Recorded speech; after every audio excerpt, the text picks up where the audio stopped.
Hi, and welcome to Movin' Right Along, a Muppet movie podcast brought to you by toughpigs.com. This is the podcast where we watch The Great Muppet Caper 2 minutes at a time and talk about it a lot. I'm your host, Ryan Rowe. And I'm your other host, Anthony Strand. And today we have a special return guest. He was here with us for the Muppet movie. He's back again. Guest, please introduce yourself. Hi, everyone. I'm Matt Wilkie, also from toughpigs.com, and I'm excited to be back. We're excited to have you. Thanks for joining us. Thank you. And today we're talking about minutes 83 and 84 of The Great Muppet Caper, in which the Muppets come up with a plan to sneak into the Mallory Gallery and Miss Piggy meets a truck driver. At the beginning of these minutes, we start with Animal still trying to eat through the bars of the gate at the gallery so they can break in. But the guard dogs notice him and they run over, barking. These look like German shepherds, so I guess you don't want to mess with these dogs. But Animal is happy to see them. Animal goes, doggy, which might be the cutest thing Animal's ever done. Well, I was going to say about Animal, he does successfully bite off like part of one of those fleur-de-lis, right? Like, yeah.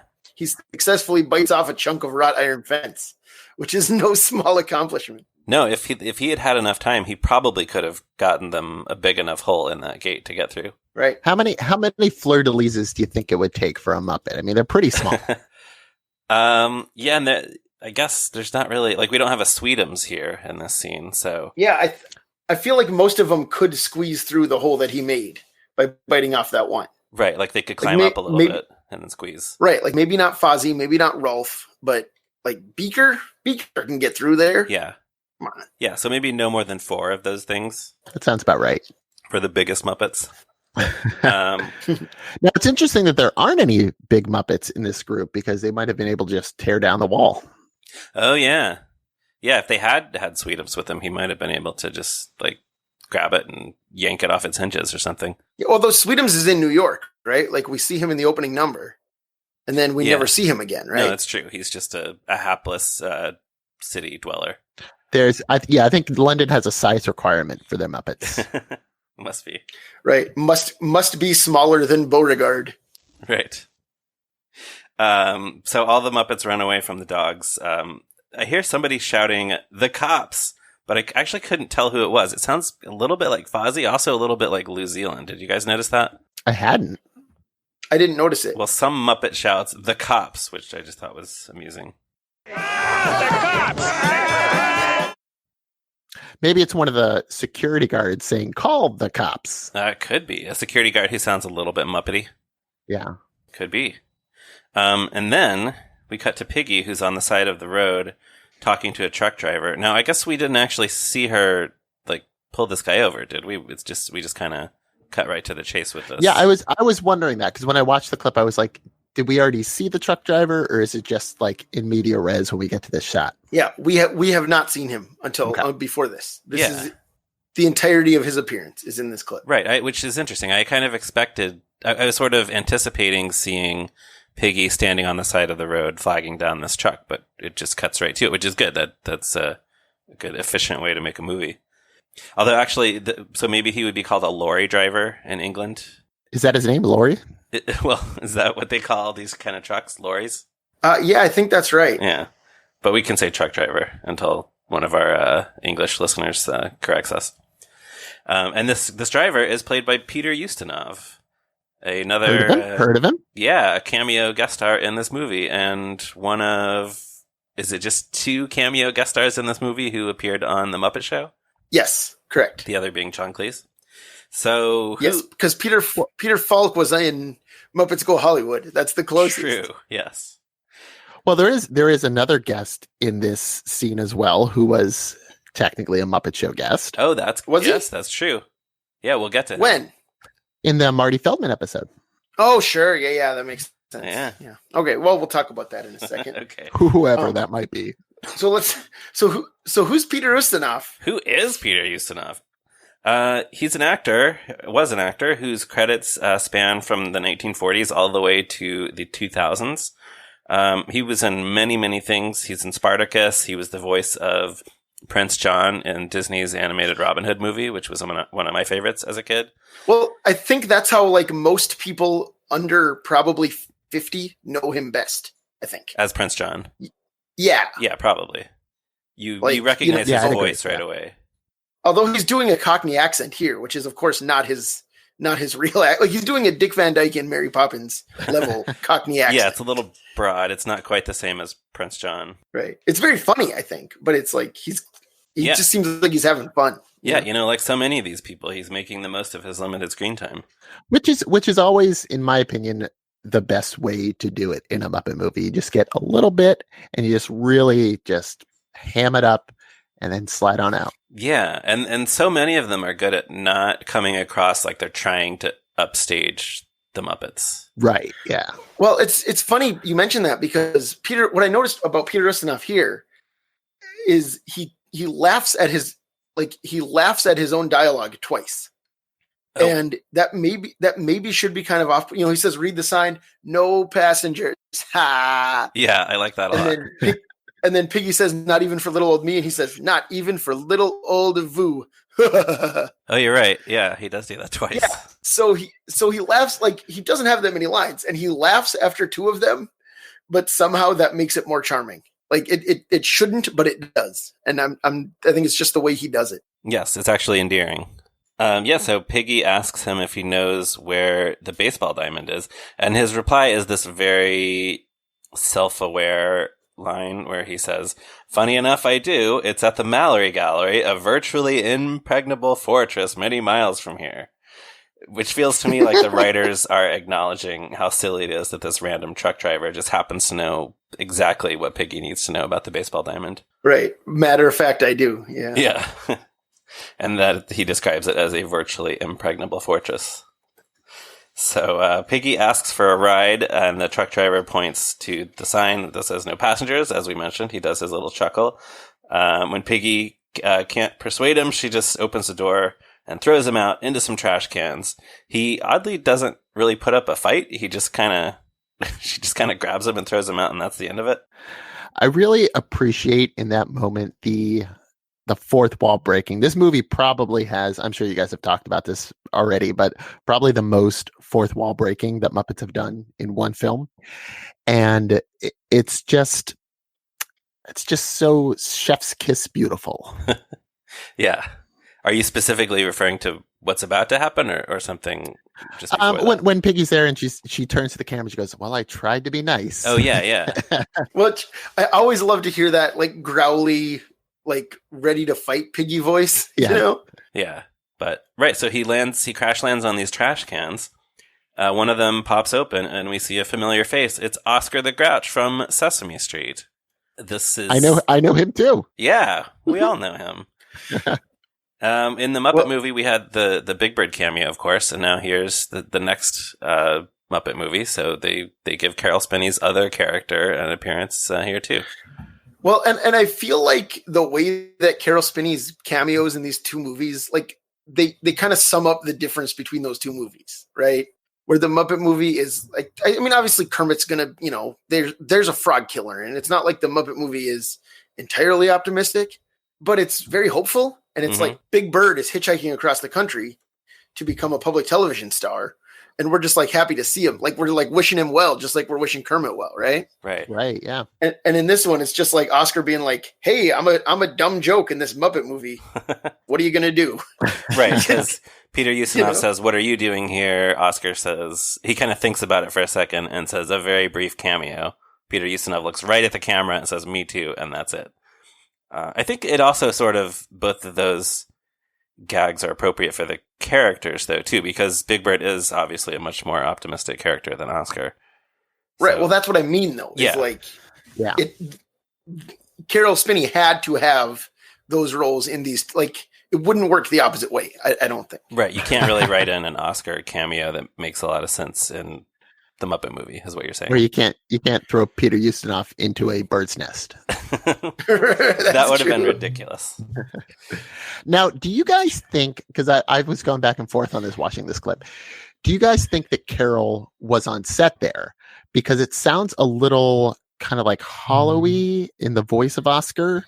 And I was trying to figure out if that's because he's like outside and they dubbed it later, or he's like inside the can. Yeah, I have read somewhere, and I don't remember where, and I couldn't find it, that he was not actually there, that this is Frank doing the puppetry. And well, that would make so much sense that Frank is playing Piggy already. Right, he's there. You know, it's not like you need Carol. I mean, I don't. Seems like a waste of Carol Spinney's time unless he's like taking a vacation to England. You know? Right. And I really wish I could remember where I read it, but was that either they decided it wasn't really practical to fly him over just to do one line, or he wasn't available? Maybe he was busy with some Sesame Street projects. So, I think this is Frank doing the puppetry with Carol Spinney's voice over it. But still, like very well done. I mean, Frank is great. It looked like Oscar. It looked like Carol was doing it. Yeah. Yeah. He even like uses the eyebrow mechanism. His eyes go wide when he first sees this weird guy intruding on his trash can space. Yeah.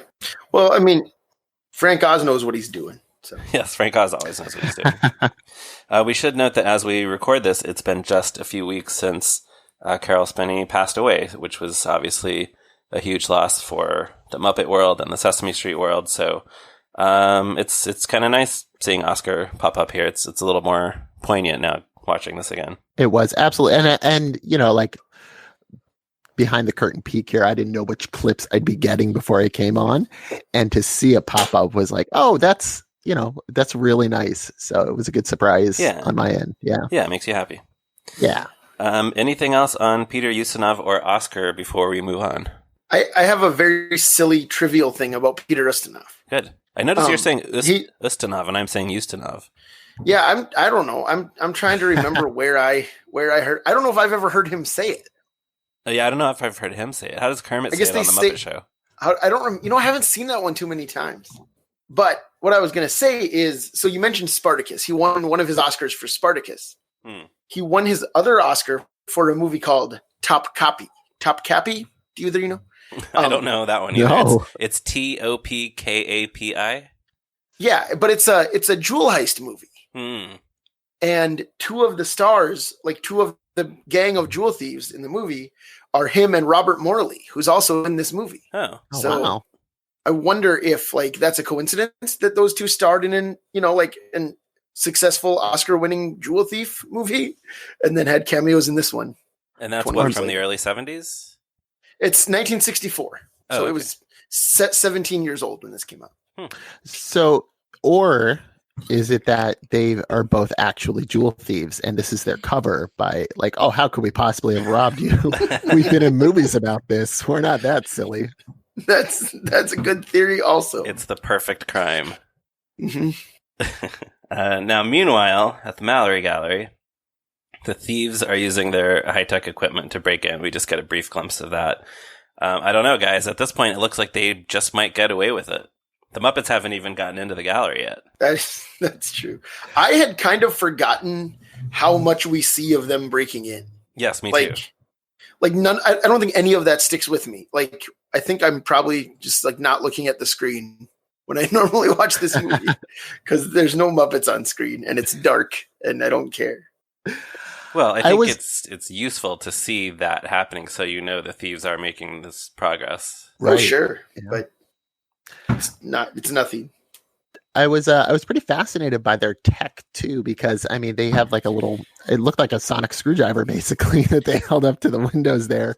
Oh yeah, that's great. Yeah, that's super cool. Just click. So I don't know if that's magnets or magic, but it's very efficient. Yeah, they went over their checklist in that earlier scene. I don't remember hearing anything that would have been similar to a sonic screwdriver. I don't think they said anything like magic door unlocker. Check. So next we cut to this truck, which is now cruising down the road, passing a sign that says, "The Mallory Gallery, still very far." And we've had a couple of guests comment on how the comedy tone of this movie kind of feels like one of the Zucker movies like Airplane, and this definitely feels like that style of gag. Yeah, well, and there's another one. Now seems like a good time to bring up the sign right outside the gallery also, when we see them all run away. There's a sign on the gate that says, "Mallory Gallery, don't try it, you'll be torn to shreds." Right. A very intimidating warning sign. Yeah, which I love the idea that like when the gallery is open, there's still a sign on the fence that says that, you know? I guess, although this is like a back entrance, right? I suppose so, yeah. So Yeah, or maybe they just turn it around and on the back it says, "Come on in." Come on in. Don't worry, you won't be torn to shreds. The dogs are sleeping. It's fine. In the truck, Piggy is using the CB radio to talk to other truckers. Her call sign is Ham Hock, and she's talking to somebody named Dirty Bird, asking if there are any Smokies around. This would have been a familiar, like this would have felt like a timely gag for audiences at the time, because this was a few years after there was a big fad in the United States, at least in the 70s, of just everyone in their cars using CB radios to talk to people and share information and ask questions. So this is like, I feel like at the time this would have resonated maybe a little more than it does now. Yeah. By the way, anytime that I think about CB radio, like anytime that the chance comes up to say a CB radio phrase, I always say, "We got the hammer down and we gone." Yeah. Which is Piggy's last line here. Right. Which hammer down is like, that's pushing the pedal to the metal. Is that essentially I think so. What that means? Yeah. Yeah. And we should say that Dirty Bird, her conversation partner here, is Jerry Nelson. Yeah. Definitely. Yeah, that's fun to hear. And like I would listen to an entire like weekly radio show of Piggy and Jerry Nelson saying CB radio stuff. Oh yeah. Yeah, it would have been fun to actually see Jerry Nelson as this truck driver guy. Yeah, although I don't know. I mean, we've already seen Jerry Nelson in the movie. Yes, true. So, I mean, I guess his daughter Christine could be riding with him in the truck. Right? Yeah, maybe it's the same guy. True. So now remind me, you guys, because I'm sure one of you will know this better than I will. But wasn't there something that Frank had said once about Piggy's backstory, that it was either that she was, or he referred to her as like a truck driver? Yeah. Yeah, I think it's more her characterization, where she's like a beauty pageant winner in the body of a trucker or something like that. Yeah. Yeah, I don't remember the exact quote. Yeah. Okay. But it wasn't that she has previously driven trucks in her backstory. No, I don't think so. Although he does have a very elaborate backstory for her about growing up with a single mother and moving out and doing commercials for bacon and all that kind of. Yeah. So silly. Yep. But hey, it resulted in a really great character. Absolutely. Going back to the Mallory Gallery now, we hear. Oh, can I say one more thing about the truck sequence? Yeah. The music is kind of like generic hoedown music. Oh, yeah, I love the music. Yeah, it's great, but it sounds so much like the Muppet Musicians of Bremen to me. Like, that's special. How it always has that kind of music when they're like running around or being chased by the farmers or whatever. Yeah, I can hear that. Did Joe Raposo do the songs for that? No, it was actually what's his name? Jack Elliott, the guy who wrote the Night Court theme song. Oh, wow. Okay. Something like that. He wrote all those songs too? I believe so, yeah. Huh. Wow, how about that? Let me double check before I say that. But listeners can check out Matt and I reviewed that special for Tough Pigs some years ago. Oh, yeah. Yeah. I'll make sure we link to that in the show notes. We didn't find it very good. All right. We did not. Yeah, Jack Elliott composed the music, it says, for Muppet Musicians of Bremen. Looks like, book and lyrics by Jerry Jewell and music by Jack Elliott. So he wrote the songs too. Wow, I had no idea that it wasn't one of the usual guys or someone that ever worked with them again. Right. Especially because this Raposo music sounds like that music. Right. So yeah, it's fun to always like look back on that and be like, who were the collaborators that they kept going with, and who were like the one-offs, and then like how that all formed. Like, it's always been fascinating to me to look at that stuff. Yeah. Yeah, me too. I do like the songs in Musicians of Bremen. They're fine. I mean, I remember liking them. Yeah, I mean, it would have been fine if he had collaborated with the Muppets again, but for whatever reason he didn't. But yeah, this is like kind of jazzy, kind of country flavored music. Yeah, it's really good for this these trucking scenes. And then we cut to the Mallory Gallery as this guard starts to say, "I never ordered no pepper," but that's where this clip ends. So he never ordered no pepper what? What does it mean? We'll have to wait until next week to find out. I'm going to guess pepperoncinos. Interesting. You don't think it's "I never ordered no Pepperidge Farm cookies"? Could be. I never ordered no Pepper Potts 1/6 size vinyl action figure. The most sought after action figure. Especially in 1981. Yeah, they loved that. Like, was she even around? Was she even in comics at that? Like, she was like gone for a while, right? Well, yeah, I don't know. Like, she had post Silver Age. She kind of disappeared, I think, for a while. Pepper Potts, of course, being the Iron Man supporting character played by Gwyneth Paltrow in the movies. The character famously played by Gwyneth Paltrow in Spider-Man: Homecoming. Yeah, was that the one where she forgot that she was in it? Yeah, she's in a scene at the end. Like, Tony proposes to her at a press conference that he was going to have Peter become an Avenger, and Peter says no, so then he proposes to Pepper. And later she said to Jon Favreau on TV, like, "I wasn't in Spider-Man." And he's like, "Yeah, you were. We were in it." He's like, "We were there together." She didn't know. Yeah. I mean, she must have just assumed that they were shooting a scene for Endgame or something. Right. There's no reason for her to know that she was in a Spider-Man. Right. Like, Matt didn't know, and you've definitely seen that movie. Like, right?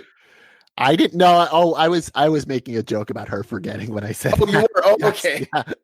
Yes. No, I remember that. Yeah. Yeah. Okay. Gwyneth Paltrow has never worked with the Muppets, has she? She never been on Sesame Street? It seems like she would have been. I don't know. Well, we can't ask her because she maybe won't someday. remember. Right. Exactly. All right. So, any final thoughts, Matt? I will start with you. I just think, in general, since it's my first time here and with this movie, it's just an amazing movie. It's so great. This is the one that, for me growing up, it was the one that we had taped off the TV with like some really weird commercials on it. Like, I remember there were some cookie ones, and like the commercials felt, I don't know if it was because we were watching it, but they felt like British commercials. Yeah. But I know they weren't because we were, I grew up in Pennsylvania in America. So this is always one that stuck with me. It's one that my older sister and I bonded over a lot because we loved this movie. Yeah. So it's a great movie. That's all I wanted to say. Yeah. Yeah. Anthony, any other thoughts on these minutes? No, I think we covered everything I wanted to talk about. All right. So with that, we will wrap things up. Listeners, please check out toughpigs.com on the internet, on Facebook, Twitter, and all those various places. And do feel free to let us know what you thought of this episode or any episode on our Facebook page or on Twitter, or by dropping by the Tough Pigs forum, which is linked on the front page of toughpigs.com. You can find me on Twitter at @MeRyanRowe. Anthony is on Twitter at ZeppoMarxist. And Matt, where can people find you and or your work on the internet? So I'm also on Twitter. That's mostly where I'm posting. It's at Writing Wilkie. And it's a lot of fun stuff on there. I haven't been active too much lately. It's just mostly been retweeting calls to action for our strange world that we're in. Yeah, what a strange world. Absolutely. But, watching the Muppets and talking with friends always makes it better. Yeah, it helps. So everyone definitely check that out on Twitter. If you don't mind, also please give us a positive review on Apple Podcasts or wherever. And if you know anyone who likes the Muppets, cares about the Muppets, be sure to tell them that you're listening to this cool podcast. And join us again next week for another episode of Movin' Right Along. We got the hammer down and we gone.